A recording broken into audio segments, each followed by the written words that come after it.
Hello friends, कल हम लोग पढ़े थे इशू ऑफ एस for consideration other than cash में क्या पढ़े थे जी? When assets is purchased, right. जब हम किसी बिजनेस से एक एसेट्स खरीदते हैं, राइट, तो उसका एंट्री वगैरह कैसे होता है वो देखे थे, है ना। तो आज हम लोग देखने वाले हैं कि व्हेन बिजनेस इज परचेज, ठीक है, मीन्स परचेज। जैसे ये कंपनी है, कंपनी जो है ना, ये बिजनेसमैन से उसका पूरा का पूरा बिजनेस ही खरीद लेती है। एक एसेट्स वगैरह नहीं खरीदती है, पूरा का पूरा क्या कहती है कि अब अपना पूरा का पूरा कंपनी ही मुझे दे दो, बिजनेस ही पूरा मेरे को अपना दे दो, ठीक है। तो वो खरीदती है, लेकिन कैसे खरीदती है? शेयर को दे करके, अपना शेयर उसको दे करके खरीदती है, ठीक है। तो वैसा ही जब बिजनेस खरीदेगी तब हम क्या करेंगे, जर्नल एंट्री क्या बनाएंगे? तो देखो, क्योंकि अब पूरा का पूरा बिजनेस खरीद रही है, यानी कि उसमें का पूरा हमारा क्या रहा है, जितना एसेट्स वगैरह थे वो तो आएंगे ही आएंगे, राइट। तो आएंगे, एसेट्स आएंगे, यानी कि सब उसमें सारे एसेट्स रहेंगे। तो हम सारे एसेट्स अगर लिखना है तो क्या करेंगे? सन्ड्री एसेट्स, क्योंकि एसेट्स से एसेट्स बढ़ता है तो हमारा क्या बैलेंस होता है? डेबिट होता है। तो assets, sundry assets account debit. और क्या करेंगे जी? किससे खरीद रहे हैं? जिससे खरीदते थे हम क्या लिखते थे? To vendor. जिससे खरीदते थे उसका नाम, यानी कि वेंडर जिससे खरीद रहे हैं, जो भी अगर नाम रहेगा आपको क्वेश्चन में तो उसका नाम लिखिएगा। तो sundry assets account debit to vendor, ठीक है। हमारा ये तो बन गया हमारा क्या जी, कि सन्ड्री एसेट्स खरीदे किससे? वेंडर से। अब क्योंकि ये एक पूरा का पूरा बिजनेस खरीद रही है कंपनी जो है, जो कि हम लोग अपने आप को कंपनी समझ रहे हैं, तो हम लोग क्या करें? पूरा का पूरा इसका बिजनेस खरीद रहे हैं। तो बिजनेस खरीदेंगे तो उसका जब एसेट्स हमारे पास आएगा तो बिजनेसमैन कहता है कि भाई जब एसेट्स तुम ले रहे हो, मतलब मेरे बिजनेस को तुम लोगे, चलाओगे, तो मेरे लायबिलिटीज का भी ठेका तुम ही ले लो, है ना। अब जो भी जितने लायबिलिटीज हैं वो सारे तो अब आएंगे, तो मैं तो रहूंगा नहीं, तो वो सारे का जिम्मा तुम ले लो, जितने की लायबिलिटीज है मेरे वो सारे तुम ले लो, ठीक है। तो कंपनी कहती है कि ठीक है जी, तो ये लायबिलिटी किसके हैं? ये लायबिलिटी किसके हैं? ये तो लायबिलिटी है बिजनेसमैन के, लेकिन ले रहा है कौन? कंपनी ले रहा है। तो कंपनी की लायबिलिटी है क्या? नहीं, लायबिलिटी तो कंपनी की नहीं है बिजनेसमैन की। तो उसका लायबिलिटी ले रही है, तो जितने पैसे पे वो सारा का सारा बिजनेस खरीद रही है, उतने में से काट लेगी ना उसके लायबिलिटी के पैसे, क्योंकि लायबिलिटी तो कंपनी का। लायबिलिटी क्यों लेगी भाई? कोई सिरदर्द लेता है क्या? सिरदर्द तो कोई लेता नहीं है। लेकिन अब कंपनी कह रही कि ठीक है भाई, मैं तेरा सिरदर्द लेने के लिए तैयार हूं, लेकिन मैं जितने में तो मेरे को बिजनेस अपना बेच रहा है, उसमें से वो वाला पैसा मैं काट लूंगा। कौन वाला पैसा जी? जितना का लायबिलिटी होगा, ठीक है। तो क्योंकि एक लायबिलिटी भी खरीद रहा है कंपनी के ऊपर क्या आ रही है? लायबिलिटी आ रही है। तो लायबिलिटी क्रिएट होती है, तो क्या एंट्री बनती है? टू, यहां लिख लेना ऊपर में, टू लायबिलिटीज अकाउंट, यानी कि पूरा का पूरा सन्ड्री लायबिलिटी कर लो, पूरा का पूरा लायबिलिटी खरीद रही है, सन्ड्री लायबिलिटीज अकाउंट, ठीक है। Sundry assets debit to sundry liabilities account to vendor, ठीक है। क्योंकि लायबिलिटी क्रिएट हो रहा है, तो लायबिलिटी क्रिएट होता है तो बैलेंस क्या होता है? लायबिलिटी बढ़ता है तो क्रेडिट बैलेंस होता है। कंपनी के ऊपर तो लायबिलिटी क्रिएट हो रहा है ना, तो क्या कर रही है? इसलिए इसका एंट्री कहाँ आया है? क्रेडिट में आया है, ठीक है जी। तो क्योंकि ये सरदर्द है और ये बिजनेसमैन का सरदर्द था और कंपनी ले ली है, तो वो जितना पैसे का वो बिजनेस खरीद रही है उतने से वो अपना काट लेगी पैसा, ठीक है। ओके, अब देखो, सपोज ये अपना खरीदी है 5 लाख का पूरा, ठीक है।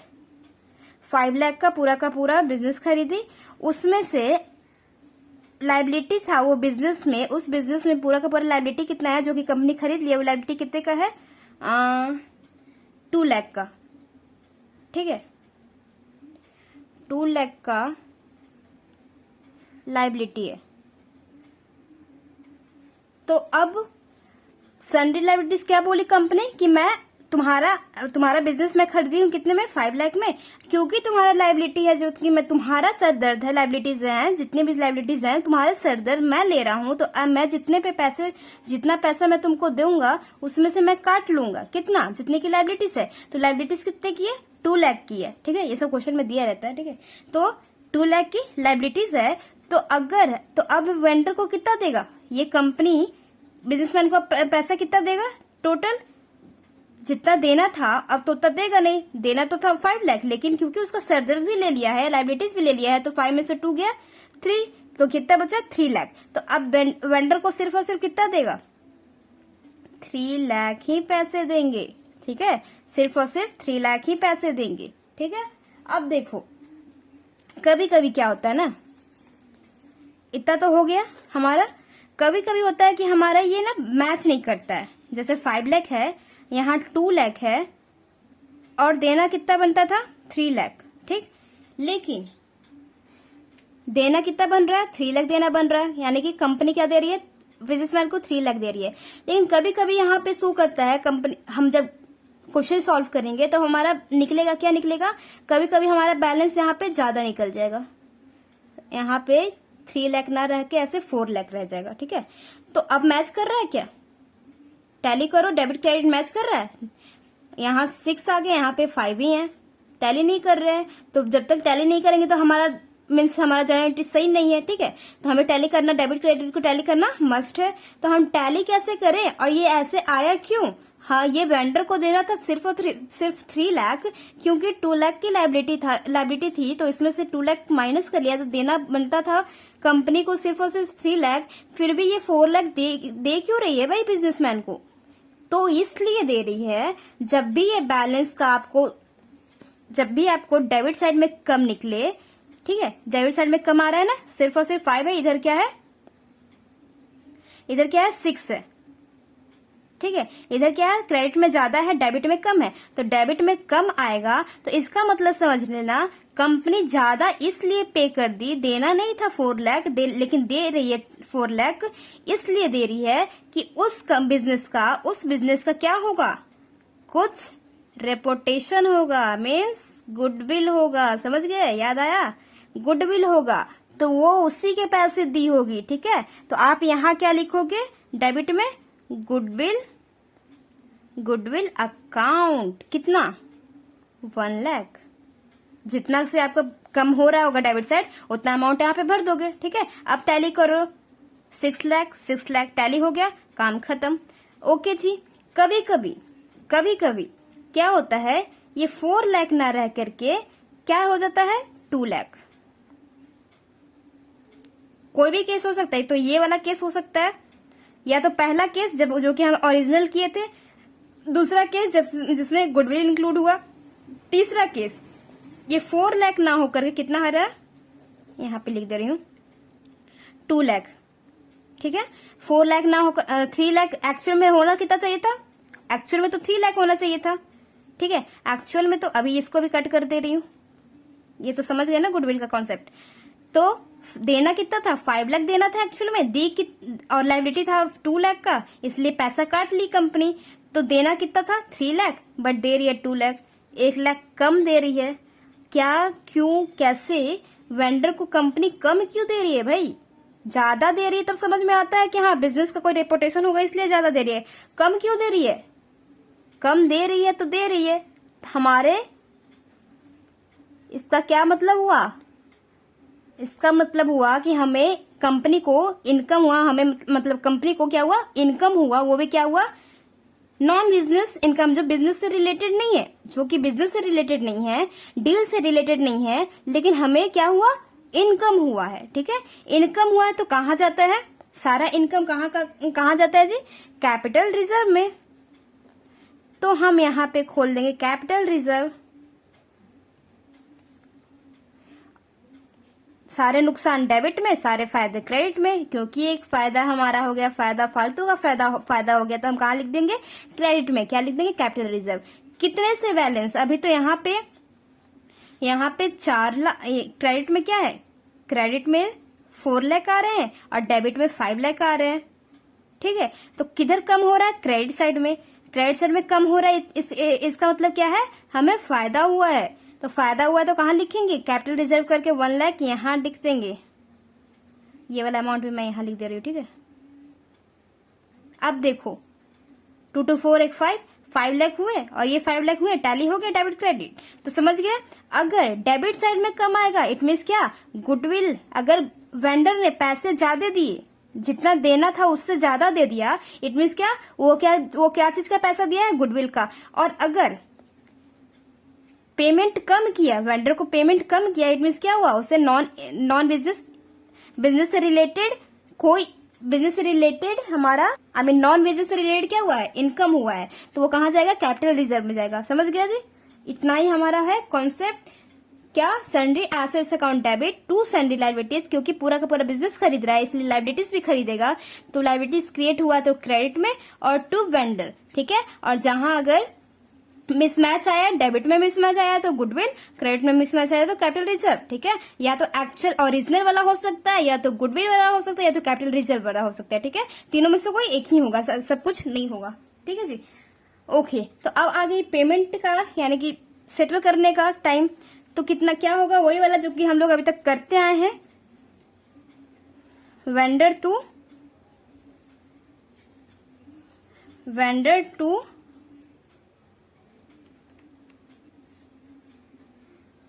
Share capital account. अब इस वेंडर को जितना देना, ये जो वेंडर के सामने वाला अमाउंट लिखो ना, 2 लाख, ये वाला पे करना है, ठीक है।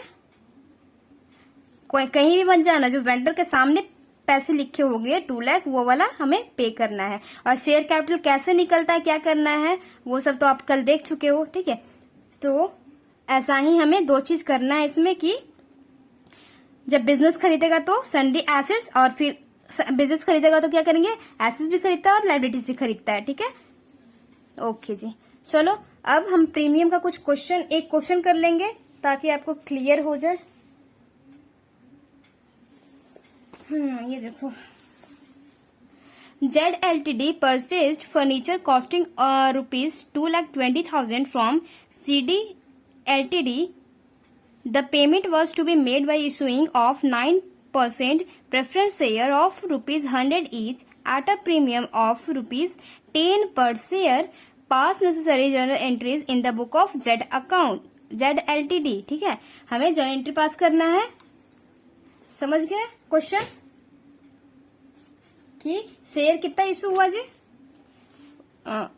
सॉरी, फर्नीचर, कोई जो कंपनी है फर्नीचर खरीदी, कहाँ से खरीदी, ZLTD purchase furniture. ZLTD company है, वो परचेज की, क्या परचेज की, फर्नीचर परचेज की, जिसका वैल्यू क्या है 2,20,000। किससे परचेज की, CD LTD से। Okay, the payment was made two by issuing 9% preference share of 100 each at a premium of 10 पर शेयर। और पेमेंट कैसे की, शेयर इशू करके, कौन सा शेयर, प्रेफरेंस शेयर इशू करके। ये 9% पे मत जाना, ये बस ऐसे ही परसेंटेज फिक्स रहता है ना प्रेफरेंस शेयर वालों को, कितना इंटरेस्ट देना है डिविडेंड के रूप में, तो 9% का वो उस पर मत जाना, ठीक है। तो issuing of 9% preference share of 100 days, यानी कि 100 रुपए का एक शेयर है, जो कि शेयर इशू कर रही है, जो कि 100 रुपए का एक शेयर है, और कितने पे, 10 रुपए प्रीमियम भी ले रही है, 100 और 10 रुपए प्रीमियम ले रही है, ठीक है। तो चलो क्वेश्चन हम करना स्टार्ट करते हैं जर्नल एंट्री का।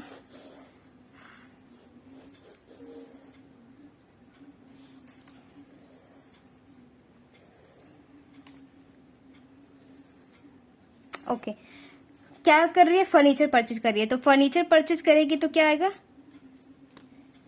लिख लेना, जर्नल बन रहा,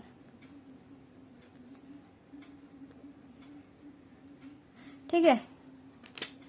डेबिट क्रेडिट जो भी हो, ठीक है जी। फर्नीचर परचेज कर रही है, तो फर्नीचर परचेज करेगी तो फर्नीचर हमारे यहाँ आएगा कंपनी में, फर्नीचर आएगा तो बढ़ेगा, एसेट्स है, एसेट्स बढ़ता है तो डेबिट होता है, तो डेबिट अकाउंट टू किससे परचेज कर रही है, CD LTD से, ठीक है।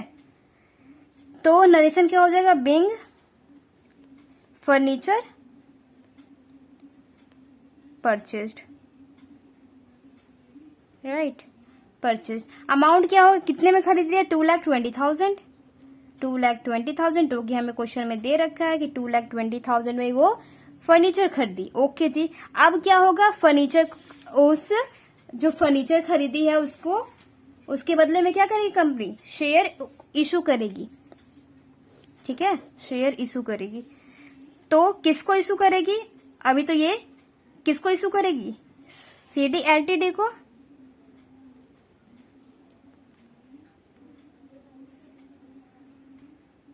तो इसको इशू करेगी क्योंकि रिसीवर इसलिए डेबिट हुआ है। 2 प्रेफरेंस शेयर है ना, 2.9% preference share, preference share capital account, क्योंकि प्रीमियम भी है, राइट, प्रीमियम भी क्वेश्चन में दे रखा है, कितना, 100 रुपए का ईच है, 100 रुपए ईच है, और कितना है, 10 रुपए प्रीमियम है। ठीक है, ये क्वेश्चन में हमें दे रखा है। तो 10 रुपए प्रीमियम है, तो अगर हम शेयर कैपिटल लिख रहे हैं और प्रीमियम का क्वेश्चन है, तो हमें क्या खोलना पड़ता है, एक और खोलना पड़ता है, यानी कि securities premium reserve, securities premium reserve, reserve account. ठीक है, अब देखो अमाउंट क्या क्या डालना है, देना कितना है CDLTD को, टोटल का टोटल 2,20,000। ठीक है, अब हमें, क्योंकि हम उसको पैसे ना दे करके, 2,20,000 ना दे करके हम क्या कर रहे हैं कि शेयर उसको इशू कर रहे हैं, मीन शेयर दे रहे हैं। तो कितना हमें शेयर देना पड़ेगा कि उसका ये वैल्यू हो जाए, पूरा हो जाए, 2,20,000 वैल्यू पूरा हो जाए। तो हमें कितना शेयर देना पड़ेगा, उसके लिए हमें क्या करना पड़ेगा, वर्किंग नोट निकालना पड़ेगा, जो कि हम कल पढ़े थे कि कैसे वर्किंग नोट निकालते हैं, पैसे को पैसे से डिवाइड करते हैं, राइट। तो हमें पे कितना करना है, 2,20,000, और डिवाइड में शेयर, एक शेयर कितने का है, 100 का। और अगर प्रीमियम का क्वेश्चन रहा तो हमको उससे कोई मतलब नहीं है, हमें सीधा का सीधा करना है कि हाँ टोटल हम इशू कितने पे कर रहे हैं। ठीक है, टोटल हम शेयर, अपना जो शेयर है उसका टोटल हम कितने पे इशू कर रहे हैं, यानी कि हम प्रीमियम भी तो मांग रहे हैं, तो प्रीमियम को भी इंक्लूड करेंगे। तो 100 + 10 करेंगे, यानी कि कितना हो जाएगा, हाँ 110 आएगा, या फिर आप ऐसे भी लिख सकते हो 100 + 10, या फिर ब्रैकेट में लिख लो 110 ही, ऐसे ही कर लेना। ठीक है, तो 110 से आप डिवाइड करोगे तो आपका आएगा 2,000 शेयर्स। 2,000 शेयर्स आप उसको दोगे, किसको, CDLTD को, तो आपका वैल्यू हो जाएगा पूरा का पूरा 2,20,000। क्यों, क्योंकि एक शेयर का वैल्यू कितना है, 100 रुपया, एक शेयर का वैल्यू है 100 रुपया, तो 2,000 शेयर का वैल्यू कितना होगा, जो कि शेयर कैपिटल में सिर्फ और सिर्फ क्या जाएगा, 2,000 शेयर्स इंटू 100 और 2,000 शेयर्स इंटू 10, प्रीमियम वाला पैसा। तो टोटल में इंटू करोगे, यानी कि 2,000 शेयर्स इंटू टोटल में कर लोगे, यानी कि 110 से आप इंटू कर लोगे, तो आपका वैल्यू 2,20,000 आ जाएगा, है ना। तो आपका, हाँ 2,20,000 आ जाएगा। ठीक है जी, तो शेयर कैपिटल में क्या आ जाएगा, सिर्फ और सिर्फ फेस वैल्यू जाता है, जो कि इसके अमाउंट करेंगे तो आएगा हमारा 2 लाख, यहाँ आएगा 20,000। देखो टोटल में 2,20,000 आ गया। ठीक है, समझ गए। तो हमें क्या करना है कि प्रीमियम का रहेगा तो टोटल से डिवाइड करेंगे, प्रीमियम भी इंक्लूड करेंगे। बस ये दिमाग में रखना, भूलना मत कि जितना पे करना है वो लोगे, और नीचे में प्रीमियम पे रहेगा, पार पे रहेगा तो कोई प्रॉब्लम नहीं, उसी से डिवाइड करोगे। प्रीमियम पे रहेगा तो प्रीमियम का ही पैसा लेंगे। दिमाग में बस क्या रखना है कि इशू कितने पे हो रहा है। ठीक है, शेयर हम अपना एक शेयर कितने पे इशू कर रहे हैं। ठीक है जी, तो कितना पता चल गया, शेयर हमें कितने देने की जरूरत है, उसको CDLTD को 2,000 हमें शेयर देने की जरूरत है। तो इसको पूरा का पूरा 110 से इंटू किया तो हमें उसका वैल्यू आ गया पूरा का पूरा। ठीक है जी, समझ में आ गया। Okay, that's all for today. ठीक है, इसी के साथ हमारा सारा शेयर का जितना भी बनता था, जितना भी केस बनता था, सारा का सारा खत्म हो गया। अब हम कल से डिवेंचर स्टार्ट करेंगे। Okay, bye bye, take care.